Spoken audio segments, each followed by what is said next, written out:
마태복음 1장 20절부터 25절 그리고 2장 1절로부터 3절 말씀입니다. 우리 함께 하나님의 말씀을 받도록 하겠습니다. 시작. 이 일을 생각할 때 주의 사자가 현몽하여 이르되 다윗의 자손 요셉아 내 아내 마리아 데려오기를 무서워하지 말라. 그에게 잉태된 자는 성령으로 된 것이라. 아들을 낳으리니 이름을 예수라 하라. 이는 그가 자기 백성을 그들의 죄에서 구원할 자이심이라 하니라. 이 모든 일이 된 것은 주께서 선지자로 하신 말씀을 이루려 하심이니 이르시되 보라 처녀가 잉태하여 아들을 낳을 것이요 그의 이름은 임마누엘이라 하리라 하셨으니 이를 번역한즉 하나님이 우리와 함께 계시다 함이라. 요셉이 잠에서 깨어 일어나 주의 사자의 분부대로 행하여 그의 아내를 데려왔으나 아들을 낳기까지 동침하지 아니하더니 낳음에 이름을 예수라 하니라. 2장 1절 헤롯 왕 때 예수께서 유대 베들레헴에서 나심에 동방으로부터 박사들이 예루살렘에 이르러 말하되 유대인의 왕으로 나시니가 어디 계시냐. 우리가 동방에서 그의 별을 보고 그에게 경배하러 왔노라 하니 헤롯 왕과 온 예루살렘이 듣고 소동한지라. 아멘.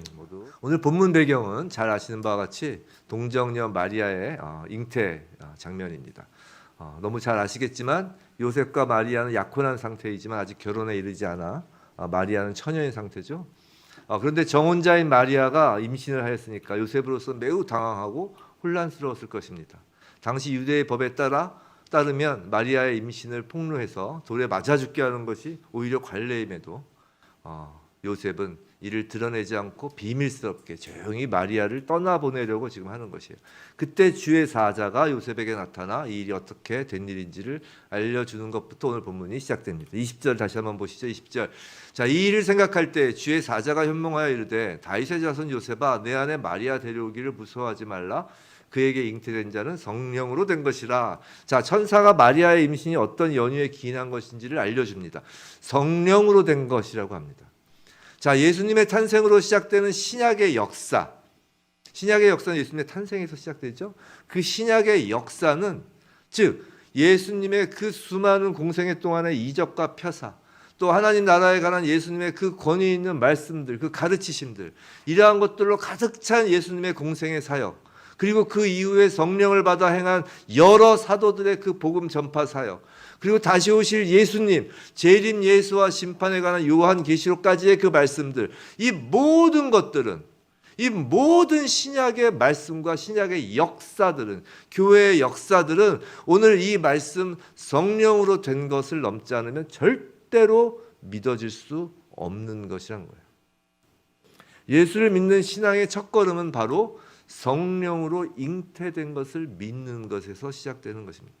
마치 태초에 하나님이 천지를 창조하시니라 라는 창세기 1장 1절을 넘지 않고는 절대 성경 전체를 깨달을 수 없는 것처럼 성령으로 잉태된 것을 믿지 않고는 교회 역사 전체를 깨달을 수도 믿을 수도 없다라는 것이에요.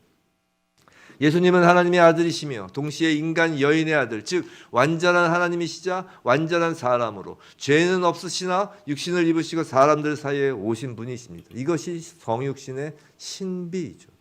신비이기에 만일 우리가 그리스도 예수의 동정녀 탄생을 인간의 두뇌로 설명하려고 한다면 바로 벽에 부딪히고 마는 거예요. 인간의 머리로 아무리 과학이란 이름으로 이것을 입증하려 하고 이를 설명하려고 해도, 또는 인간의 어떤 감정, 감성으로 아무리 문학적, 예술적 표현으로 이것을 설명하려고 해도 사람의 능력으로는 설명될 수도 없고 증명될 수도 없는 것이 동정녀 마리아의 잉태라는 것입니다. 이것이 예수에 관한 우리 믿음의 첫걸음이에요. 자, 성령은 헬라어로 푸뉴마, 히브리어로는 루아흐입니다. 바로 이 루아흐, 창세기 1장 2절에서 잘 아시는 바와 같이 창조 역사에 수면 위를 운행하였던 그 성령, 그 루아흐입니다.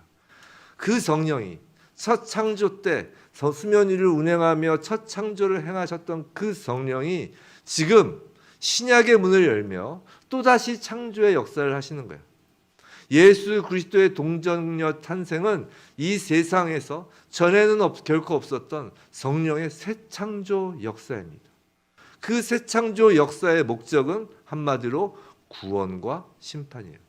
새 창조이기 때문에 첫 창조가 없어지는 것이 심판이고 새 창조 안에 들어가는 것이 구원이에요. 본문 21절 그 구원에 대하여 말씀하세요. 아들을 낳으리니 이름을 예수라 하라. 이는 그가 자기 백성을 그의 죄에서 구원할 자이심이라 하니라.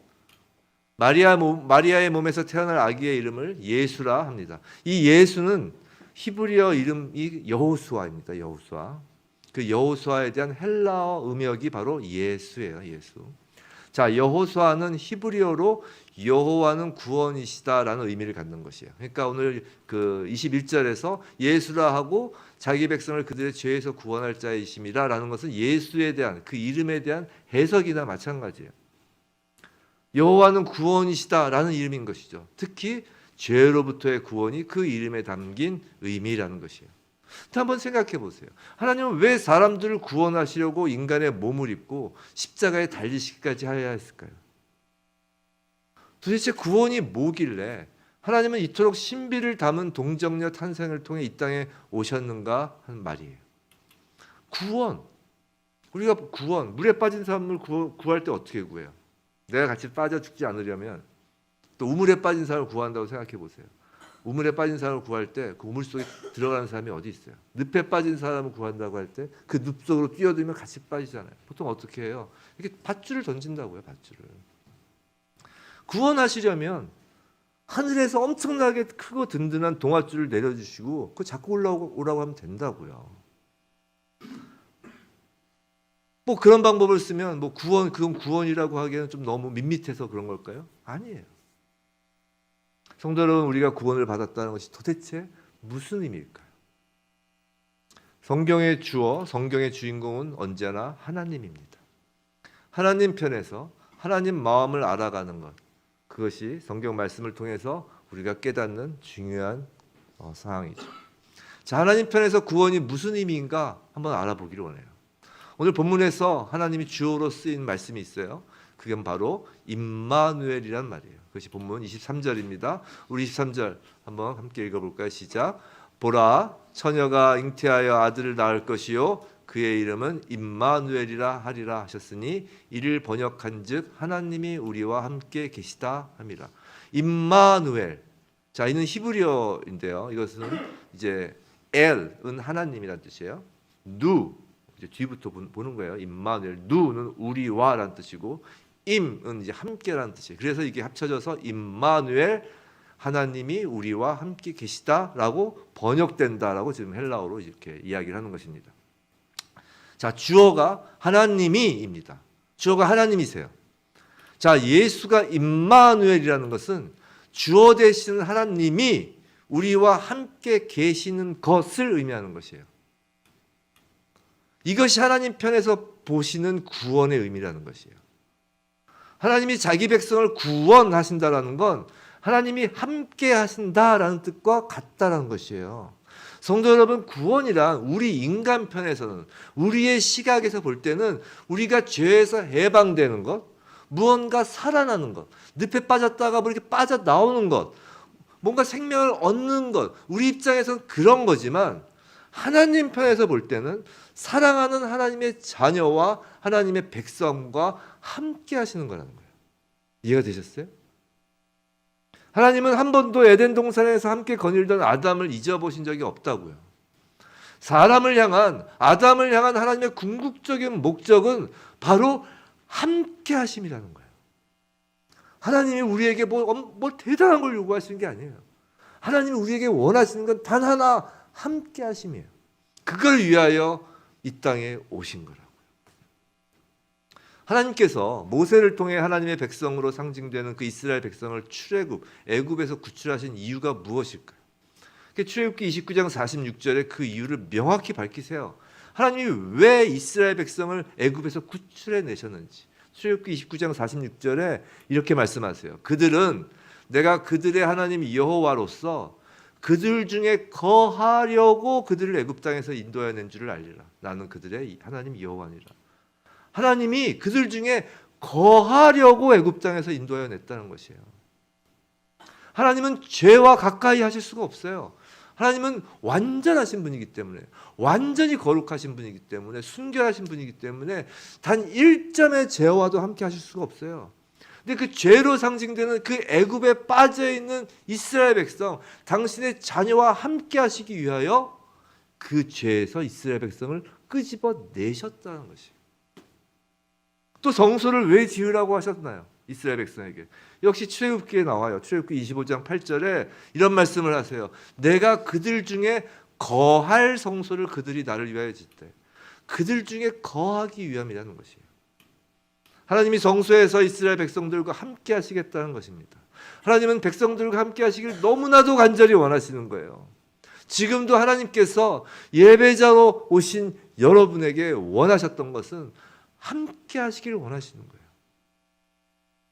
그 함께 하시길 원하시는 그 하나님의 마음이 성령님을 통하여 여러분의 마음에 스며들었기 때문에 여러분의 몸을 움직여 이렇게 예배 자리에 나오는 거예요. 예수의 몸을 이루어 예배를 드리는 거라고요. 하나님은 하나님의 자녀들과 함께 하시길 너무도 원하십니다. 그것이 하나님의 사랑이에요. 성탄절은 바로 그 하나님의 사랑 때문에 기쁜 날인 것입니다.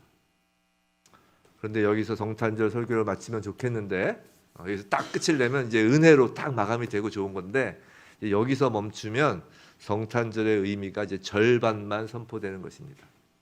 자, 임마누엘에는 구원과 함께 심판의 의미도 있기 때문이에요. 마태복음 1장 23절 성경을 다시 보시면 그 성경 아래 풋노트에 23절 시작할 때 보라라고 할 때 기억 이렇게 돼 있죠. 그 기억 풋노트를 따라가 보시면 4, 7, 땡땡 14, 즉 이사야서 7장 14절이라고 돼 있어요.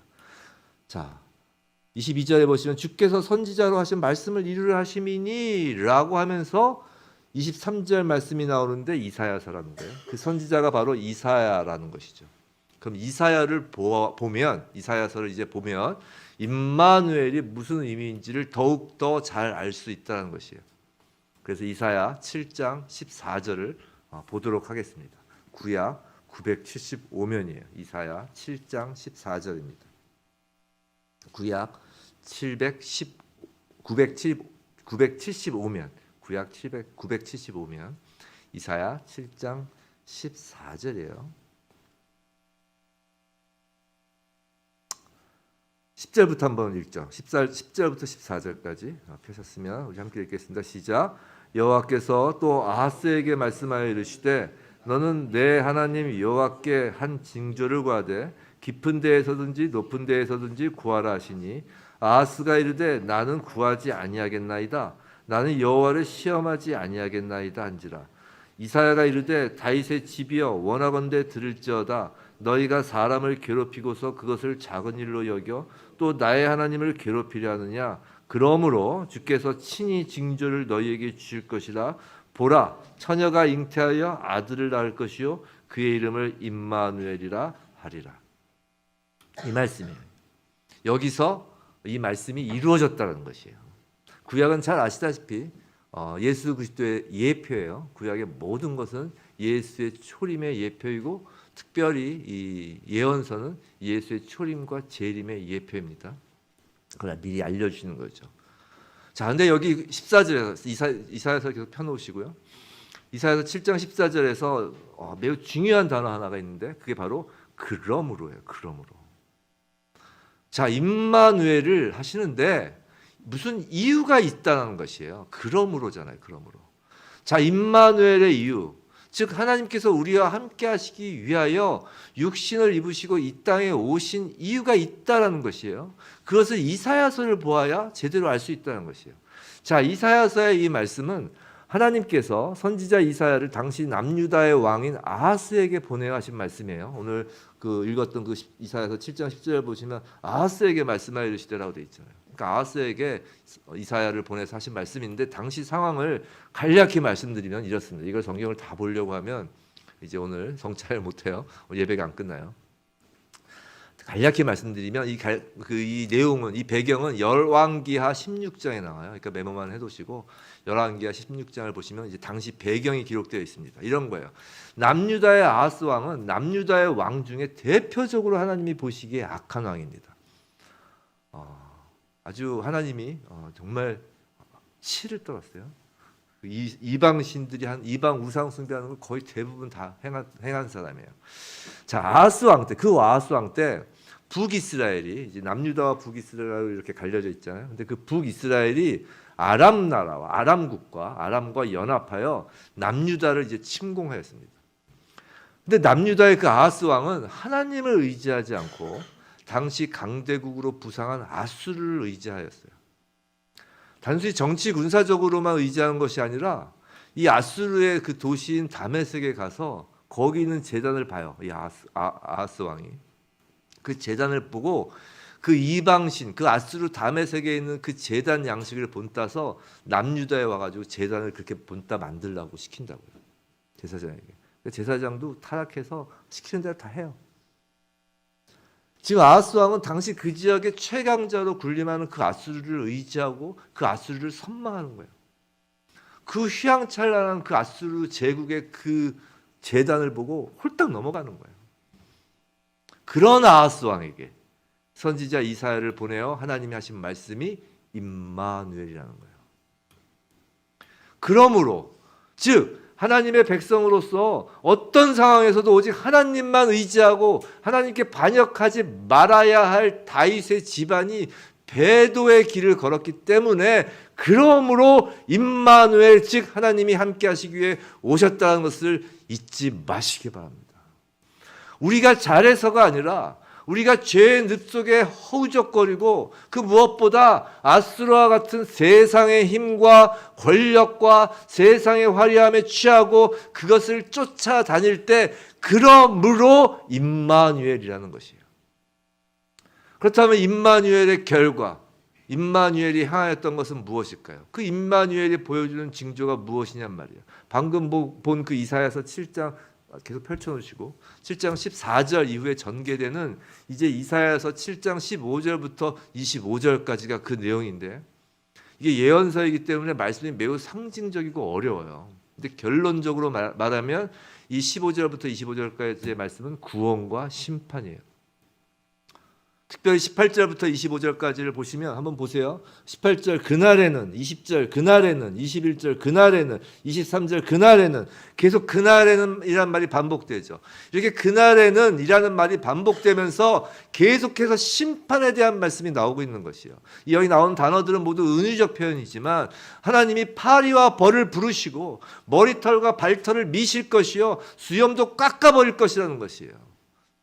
포도나무가 있던 곳에 그 포도나무 가치가 얼마예요? 1000굴에 은 1000개의 가치가 있는 그 웅성했던 포도나무 가지가 있던 곳마다 찔레와 가시가 날 것이라고 하는 것이에요.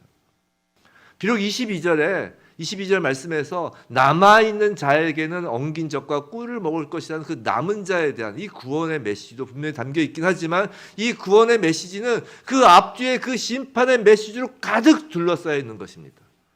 이사야서에서는 심판의 임마누엘을 주로 지금 말씀하고 있는 거라고요. 사랑하는 성도 여러분, 예수 그리스도는 구원의 주님이시기도 하지만 심판의 주님이라는 사실도 우리는 잊지 말아야 합니다.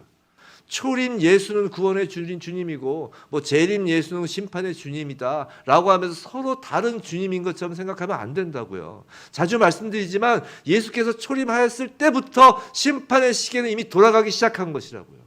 예수님이 십자가에서 모든 심판을 받으시잖아요. 그 심판을 보여주시잖아요. 그래야 예수를 믿는 자만이 그 심판을 면할 것이라고 말씀하시는 거잖아요. 심판은 진행되었고 심판의 클라이막스는 이미 예수의 십자가에서 이루어진 거라고요.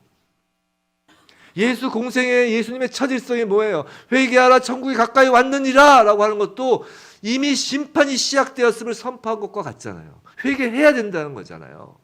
임마누엘, 이것은 구원의 선포이기도 하지만 심판의 선포이기도 한 것이에요. 크리스마스는 분명 기쁜 소식이에요. 복음이 이 땅에 시작된 날로서 기쁜 날인 것은 맞지만 심판이라는 엄중함이 내포된 기쁨이라는 것이에요.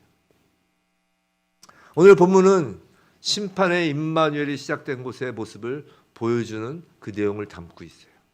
그 심판의 임마누엘이 시작된 곳은 다름 아닌 헤롯 궁전인 것이에요.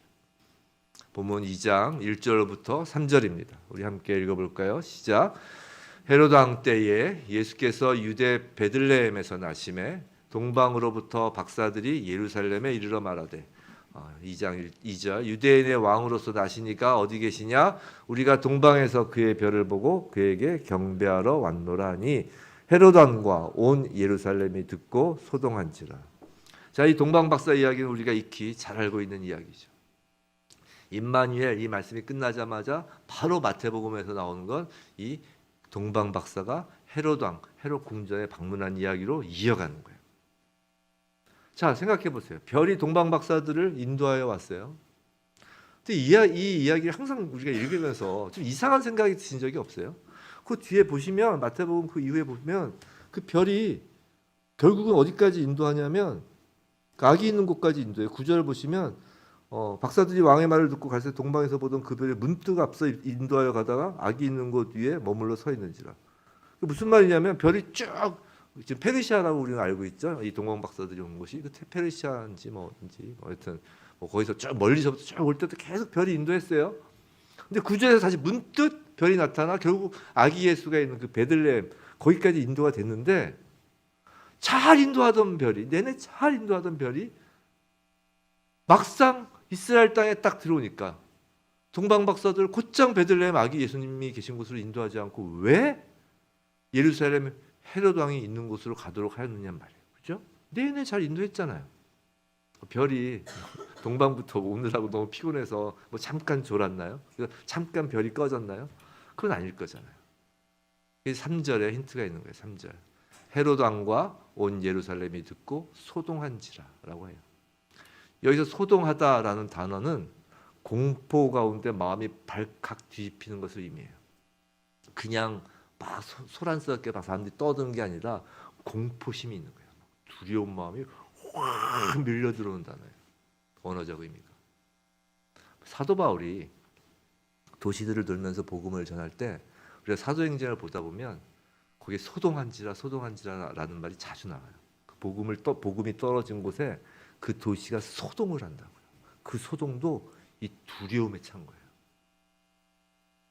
헤롯 왕으로 대표되는 세상 권력을 쫓고 세상의 부귀영화와 세상 성공이란 성에 갇혀서 세상의 힘, 사람의 이름에 의지하였던 자들, 자신이 왕이 되려고 하였고 또 자신이 지금 왕이라고 자랑하던 자들 앞에 지금 동방 박사들의 왕이 어디 계시냐라고 하는 이 말은 두려운 말이 되는 것이에요. 지금 자기가 왕이라고 생각하고 있고 모두 자기가 왕이 되려고 무언가를 향해 달려가고 있었는데 세상을 향해 달려가고 있었는데 자신이 왕이 돼요. 그 자신들에게 그 사람들에게 왕이 어디 있느냐라는 말은 넌 왕이 아니야 라는 말이잖아요. 넌 왕이 아니야 라는 것은 넌 내려와야 돼 라는 것입니다. 즉 왕이 어디 계시냐라는 말은 이제 심판이 시작되었음을 알리는 말이 되는 것이라고요. 그들에겐 임마누엘 즉 예수의 탄생은 심판의 소식인 것입니다. 사랑하는 성도 여러분, 아하스 왕에게 임마누엘은 심판의 소식이었어요. 헤롯 왕에게 왕이 어디 있느냐라는 말은 공포인 것입니다. 근데 이건 날마다 우리에게도 들리는 말씀인 것이에요. 솔직히 성도 여러분, 오늘 하나님께서 우리 마음에 임마누엘 하시며 또는 오늘 우리에게 왕이 어디 있느냐라고 물으신다면 우리 마음이 소동되지 않을 자신이 있으실까요? 아닐 거예요. 분명히 우리 마음 가운데 여전히 그 왕이 어디 있느냐라는 질문 앞에 소동을 일으키는 부분들이 있을 것입니다. 아하스 왕처럼 하나님께 구하지 않고 의지하는 아수르가 우리에게 따로 있을 거라는 것이에요. 로마 황제에게 의지하여 왕권을 갖고자 하는 헤롯 왕의 모습이 우리에게 남아 있을 수 있다는 것이에요. 세상 힘을 의지하고 지위와 재물을 의지하며 자녀가 왕인 경우도 많을 것입니다. 예수 이외에 다른 왕이 조금이라도 자리 잡고 있다면 임마누엘은 마냥 기뻐만 할 일이 아니라 소동이 일어날 일이 되는 거라는 거예요. 성도 여러분, 우리는 늘 우리 기독교인들이 자주 쓰는 말 중에 하나가 이거예요. 하나님이 함께 하십니다. 이렇게 웃으면서 하나님이 함께 하십니다. 이런 말 적지 않게 하죠. 하나님이 함께 하십니다. 특별히 어떤 어려운 상황에 처하게 되면, 사업이 어려워지고 육신이 병들며 무언가 힘든 일이 생기면 그 말을 사용합니다. 하나님이 함께 하십니다 라고 말이죠. 저도 자주 사용해요. 이 말은 용기를 북돋거나 위로를 주기 위하여 사용하는 말이기도 하죠. 그런데 정말로 하나님이 지금 여러분과 함께 하시기를 원하시나요? 여러분들이 원하시나요? 성탄절을 맞아 한번 스스로에게 물어보시기 바랍니다. 정말 나는 하나님이 함께 하시길 원하나? 성도 여러분, 정말 내가 왕이 되어 앉아있는 자리에서 내려와 예수만을 경배하길 원하시나요? 우리의 왕이 태어난 날이 성탄절인 것이 맞습니까? 정말 예수가 우리의 왕인가요? 성탄절, 세상은 그저 이날 놀고 먹는 크리스마스, 산타가 선물을 주는 날, 가족끼리 모여 먹고 마시며 지내는 날로 보냅니다. 하지만 우리는 그럴 수만은 없잖아요. 그러기에는 십자가 은혜가 너무 엄중하잖아요. 하나님이 이 시간 임마누엘, 우리와 함께 하셔서 우리에게 너희 왕이 어디 있느냐라고 물어보시는 거예요. 그리고 오늘뿐이 아니라 날마다 우리에게 그 질문을 하시는 겁니다. 그 질문 앞에서 우리의 마음속에 이제 소동함이 점차 적어지며 우리의 삶으로 예수님이 왕으로 계십니다라고 고백하는 그 매일매일이, 그것이 바로 참된 성탄절인 거예요. 오늘 하루 기쁜 날인 건 맞지만 이 기쁨에 취하여 먹고 마시는 것으로 그치는 것이 아니라 성탄절은 매일이 성탄절이에요. 매일이 임마누엘이시잖아요. 하나님이 단 한시도 우리와 함께 하시지 않는 시간이 없잖아요. 그렇다면 이 매일이 우리에겐 성탄절인 것입니다. 그 성탄절에 하나님은 성령을 통하여 물어보시는 거예요. 너희 왕은 어디 있나? 오늘 성탄 예배와 성탄 예식을 통해 정말 참된 성탄절이 우리 삶 속에서 회복되기를 원합니다. 부디 날마다 예수 이외의 왕으로 삼았던 것들을 심판의 십자가에 못 박으며, 하나님이 정말 함께 하시길 원하니, 내가 너희와 함께 하길 정말 원하니? 라는 질문에 그저 하나님이 함께 하셔서 우리에게 위로 주시고 복 주시고 질병을 낫게 해주시고 부자 되게 해주시고, 그게 아니라 네, 간절히 원합니다. 오직 주님이 왕이십니다 라고 답하는, 정말 주님이 왕되는 그 인생. 그래서 매일이 참된 성탄절이 되는, 우리 안에서 죄가 심판으로 씻겨가고 참된 생명으로 구원받는 그 날들이 이어지게, 그런 여러분이길 주님의 이름으로 축원합니다.